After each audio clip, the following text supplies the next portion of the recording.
God, I'm so professional, everybody.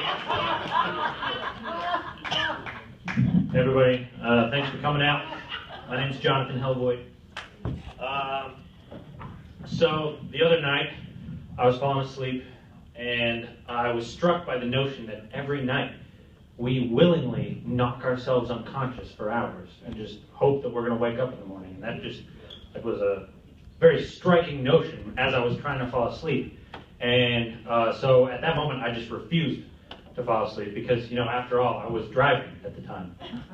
And anybody else ever struggle with falling asleep at the wheel? Ever fall asleep at the wheel or struggle with it? It's difficult, right? And it'd be one thing if I was spending a week trying to solve a nuclear crisis, right? And sleepless for all week long, and then I get in the car to go home, and I have to choose between dying of sleep deprivation or dying in a car accident. I would choose dying in my sleep, like a civilized person, obviously.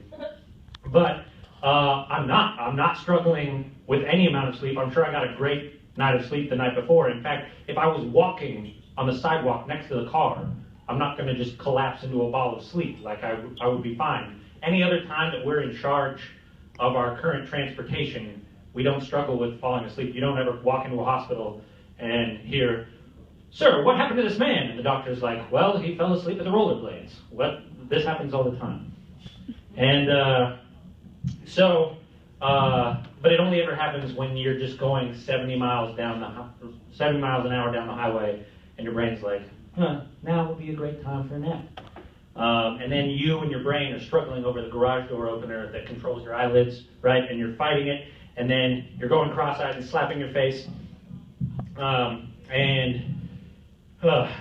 you're just trying to stay awake, and then you realize it's not you and your brain are the same person. Your brain is you. The very same brain that started the car is the one that's trying to put you to sleep right now. It's like your brain is just like, all right, go to sleep. Shh, it's okay. Use your blanket when you're trying to merge, okay? And don't be a jerk. That's what happens to me when I'm driving, anyway. But car safety is important. It's cold right now, but soon it's going to warm up. And I just want to encourage everyone, when it does warm up, to please don't leave your animals in the car with the windows rolled up when it's hot outside.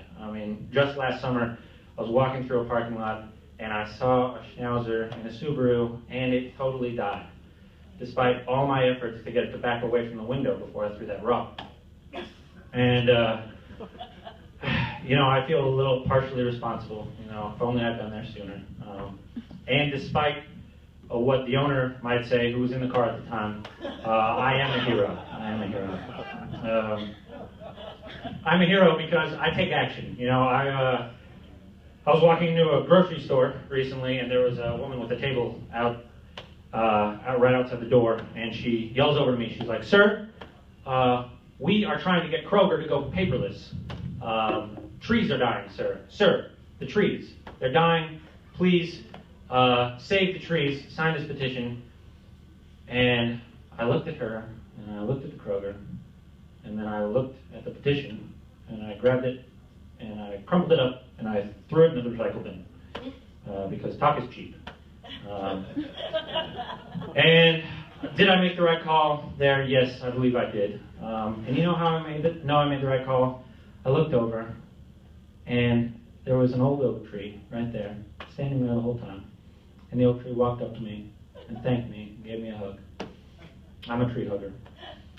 And you might ask, is that the best way to end that joke? And I would say to you, yes it is, because that's the way it happened. I'm Jonathan Helvoigt. Thank you.